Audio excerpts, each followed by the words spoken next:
L'invité du matin avec Toyota Location. Louez votre Toyota Hilux à partir de 5 500 francs par jour seulement. Bonjour Jean-François Bodin. Bonjour Nicolas. Et ce matin, vous recevez la présidente du MEDEF pour parler de la mission reconstruction mise en place par l'État au lendemain de ces émeutes. Mime Sidélé, bonjour. Bonjour. Merci d'avoir accepté notre invitation pour faire un point effectivement sur toutes ces discussions qui ont lieu en ce moment entre la Nouvelle-Calédonie et le gouvernement à Paris concernant cette reconstruction et cette crise que l'on connaît depuis le 13 mai dernier.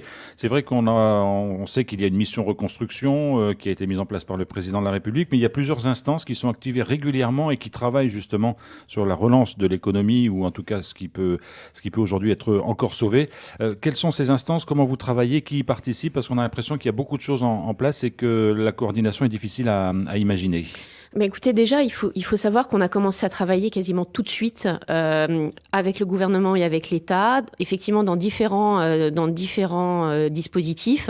L'urgence d'abord, c'était la première phase, c'était comment venir en aide aux entreprises détruites, aux entreprises qui souffraient d'une forte perte d'exploitation. Donc ça, c'est des réunions qui ont lieu à la fois avec le gouvernement de la Nouvelle-Calédonie, systématiquement en présence de l'État, mais également avec une mission qui a été mise en place par Bercy et le ministère de l'Outre-mer, qui a lieu tous les vendredis depuis le début de la crise. On est pratiquement à notre 10e réunion, avec des hauts fonctionnaires du Trésor, avec des membres des assurances également au niveau national et des banques, des fédérations bancaires. Et ce qui nous a permis de construire, semaine après semaine, les dispositifs d'aide qui se mettent en place. Je tiens à dire que le travail continue, c'est-à-dire que les dispositifs en cours peuvent encore évoluer et chaque semaine, nous apportons des nouvelles précisions à l'État pour faire évoluer ces dispositifs. Ça, on peut dire que c'est l'instance principale? Oui, ça c'est l'instance principale et tous les 15 jours, nous avons une réunion directement avec Bruno Le Maire et Marie Guévenoux. Donc là, je souligne quand même l'implication des ministres dans le dossier calédonien puisque ces réunions ont lieu de façon très régulière et c'est l'occasion à ce moment-là pour le monde économique, mais aussi les collectivités qui sont présentes, de remonter leurs préoccupations, leurs difficultés. Alors vous entendez un certain nombre de chefs d'entreprise qui disent effectivement c'est bien que tout se mette en place, mais finalement tout ça pour ça. C'est-à-dire qu'en gros, ils considèrent que les aides qu'ils ont pu percevoir pour certains ou les dispositifs qui sont mis en place sont largement insuffisants par rapport aux besoins. Est-ce que ça veut dire, et vous l'avez dit, que c'est évolutif? Est-ce que les choses peuvent encore bouger? Alors il y a deux choses. Il y a déjà la vitesse avec laquelle les dispositifs sont mis en place. Il est vrai que ça a été long pour un certain nombre de raisons. Et aujourd'hui, par exemple, le Fonds de solidarité de l'État, sur 12 000 demandes, seuls 5 300 ont été validées. Donc ça prend du temps parce que parfois il y a des problèmes administratifs sur la validation des demandes. Néanmoins, le montant des aides et les aides commence à tomber. Il y a déjà 1,6 milliard de fonds de solidarité qui ont été versés en Nouvelle-Calédonie. Mais évidemment, on a encore beaucoup d'entreprises en attente.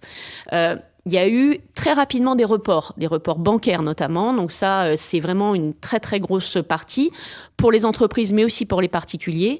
En revanche, là où c'est beaucoup plus compliqué, c'est sur le versement du chômage partiel et sur le versement des indemnités d'assurance. Alors on va y revenir un point après les autres sur les aides validées, sur le fonds de solidarité. On note souvent un décalage entre la validation et le versement de l'aide de façon effective. Est-ce que ces délais-là peuvent être raccourcis? Alors ils vont être raccourcis avec l'expérience, c'est-à-dire que le dossier était pas compliqué à remplir, mais parfois il y avait des petites difficultés et des vérifications qui ont été nécessaires par les services fiscaux et c'est là que les choses ont pris du temps. Mais à partir du moment où on a un dossier qui est valide pour le mois de mai, il est beaucoup plus facile à remplir pour le mois de juin, etc., etc. Et une fois que le dossier est rempli correctement, les fonds arrivent rapidement. Donc ça a été un peu long au démarrage, mais maintenant ça va. Pour les autres dispositifs, c'est différent. Le chômage partiel notamment, ça a été très long pour avoir les arrêtés. On est encore très loin du compte. Et au niveau de la CAFAT, pour l'instant, les sommes mettent du temps à sortir. Alors, mettre du temps à sortir, pourtant, on sait aujourd'hui que la CAFAT, elle a reçu ces 6 milliards qui doivent être affectés au chômage partiel. Donc, c'est des questions de procédure aujourd'hui. Là, c'est purement technique et on y travaille de façon très urgente parce que c'est inacceptable, tout simplement. Je vous le dis, que ces sommes soient bloquées aujourd'hui à la CAFAT. Il faut absolument que les entreprises les reçoivent parce que les salariés ont besoin de recevoir ces sommes. Et l'économie calédonienne, dans son son ensemble a besoin d'oxygène pour redémarrer. Et aujourd'hui, ces 6 milliards qui sont bloqués sur les comptes de la CAFAT, ça n'est pas entendable. Comment ça fonctionne pour qu'on comprenne bien? C'est-à-dire qu'aujourd'hui, les entreprises sont obligées d'avancer les sommes de chômage partiel et sont remboursées par la CAFAT, ou c'est la CAFAT qui verse directement aux salariés? Elles les avancent si elles le peuvent. Parfois, elles n'ont pas pu le faire et donc le salarié attend en fait cette somme parfois depuis le mois de mai. D'abord, il faut un arrêté de la direction de la DTE et aujourd'hui, sur 1600 dossiers déposés, on a 850 en gros arrêtés qui ont été officialisés. Donc, on a encore 800 entreprises qui attendent. Donc ça, c'est trop long. Et ensuite, une fois que l'entreprise bénéficie de cet arrêté, elle demande les fonds à la CAFAT et c'est là que le bas blesse, c'est que depuis 15 jours, il ne se passe quasiment rien et là, on a un véritable problème. Alors, l'autre chose à faire avancer, vous l'avez rappelé, c'est les indemnisations des assurances. On savait, tout le monde savait que ça prendrait du temps parce qu'il faut faire des expertises, il faut valider les dossiers, il faut ensuite verser les sommes, même si il devait y avoir des sommes versées de façon anticipée sur certains dossiers. Est-ce que tout ça fonctionne ou est-ce que là aussi il y a encore de l'huile à mettre dans les rouages? Il y a de l'huile à mettre dans les rouages. Aujourd'hui, effectivement, les expertises ont été quasiment toutes réalisées. En revanche, on est encore dans l'attente des rapports d'expertise et certaines assurances prennent la décision sans le rapport d'expertise de donner les acomptes, ce que j'appelle jouer le jeu. En revanche, certaines jouent la montre, attendent des rapports d'expertise qui traînent et du coup n'indemnisent pas pour l'instant, voire même refusent d'indemniser pour des raisons contractuelles, ce qui n'est pas ce qui avait été annoncé dès le départ. On s'attendait à une meilleure prise en charge d'un certain nombre d'agents d'assurance et aujourd'hui, il y a encore des discussions qui sont assez tendues avec certaines assurances de façon à ce qu'elles prennent en charge les entreprises sinistrées. Il n'y a pas de coordination au niveau des assureurs?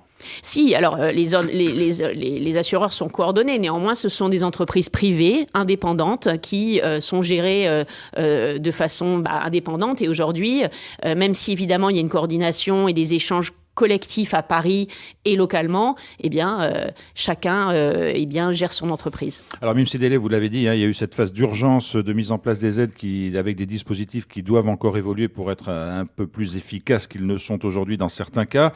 Ceci dit, ils existent. Qu'est-ce que vous attendez pour la suite aujourd'hui? Il y a Marie Guévenoux qui va être sur le territoire à partir de demain, la ministre déléguée aux Outre-mer. Vous allez la rencontrer. Quels sont les problèmes que vous allez remonter avec elle et qu'est-ce que vous attendez d'elle d'une certaine façon? Oui, on va rencontrer la ministre dès demain. Il y a 2 sujets. C'est la sécurité, qui est le premier sujet de préoccupation des entreprises. Même si on note une amélioration notable sur Nouméa, les entreprises le rappellent. Tant qu'il n'y aura pas de circulation complète et partout en Nouvelle-Calédonie, nous ne serons pas dans un fonctionnement normal et nous n'aurons pas un sentiment de sécurité généralisé. On ne peut pas dire « ça va bien à Nouméa, le Mont d'Or est bloqué ». Donc arrêtez de vous plaindre. La situation n'est pas du tout réglée de ce point de vue-là. Et ça, c'est le premier point pour les chefs d'entreprise, c'est le rétablissement de la circulation et de la sécurité. Le deuxième point, c'est les aides, en effet. Le fonds de solidarité, dans sa première version, est arrivé très rapidement. Il a touché un grand nombre d'entreprises et ça, on peut s'en féliciter, mais les montants sont faibles. Aujourd'hui, on a une grande partie des entreprises qui ont besoin davantage d'aide sur une durée plus longue. Je rappelle que le Fonds de solidarité, c'est jusqu'au 31 juillet. Pour le mois d'août, aujourd'hui, on ne sait pas ce qui va se passer et on est encore dans des difficultés très importantes. Et donc, il faut qu'on trouve un dispositif qui s'adapte à la situation. Et nous, notre demande, c'est qu'on ait de la visibilité au moins jusqu'à fin décembre. Alors, Marie Guévenoux vient. Vous avez des réunions régulières avec Bruno Le Maire. Ce sont des ministres qui sont chargés des affaires courantes. Est-ce que vous les sentez encore concernés par le dossier calédonien ou est-ce que finalement la situation du gouvernement en métropole fait que les choses sont plus compliquées? Non, Bruno Le Maire a été très clair. La Nouvelle-Calédonie est traitée comme une urgence par son ministère, ce qui veut dire qu'il a la capacité d'actionner des dispositifs et d'actionner des fonds.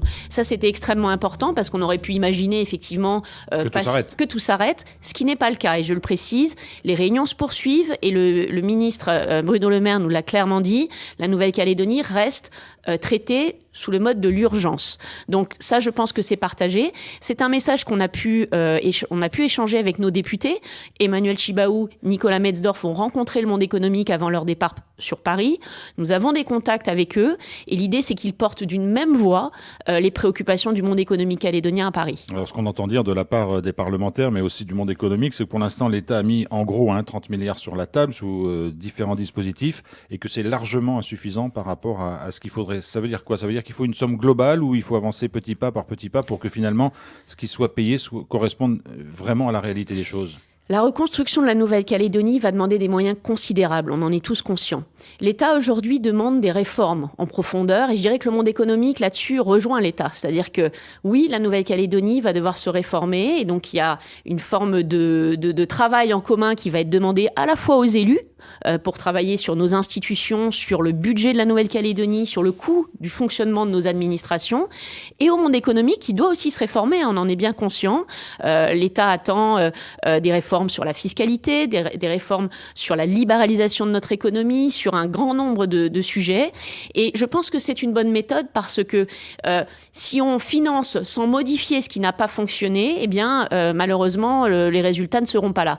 Et nous attendons beaucoup de ces réformes et le calendrier qui doit être fixé, notamment avec Marie Guévenoux et la mission reconstruction, sera très important et nous espérons que chacun jouera le jeu. Oui, mais parce que tout ça doit passer par la case Congrès.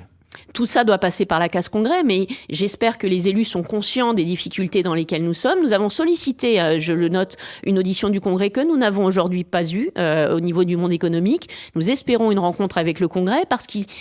Comme vous le dites, c'est nos élus qui doivent, in fine, voter ces dispositifs. Mais il faut qu'ils comprennent la situation dans laquelle sont les Calédoniens et pas que les entreprises. Aujourd'hui, c'est 25 000 Calédoniens qui sont au chômage partiel. C'est le tiers de l'emploi salarié privé de la Nouvelle-Calédonie. Donc il faut faire vite. Il faut faire vite, c'est une obligation. Sinon, on va se retrouver dans un état de misère de façon très très rapide. Et ça, c'est pas les entreprises, encore une fois, c'est les salariés, c'est les Calédoniens eux-mêmes qui en paieront le prix. Mime Sidélé, présidente du MEDEF-NC, merci beaucoup d'être venue faire un point sur ces travaux autour de la mission reconstruction. Merci.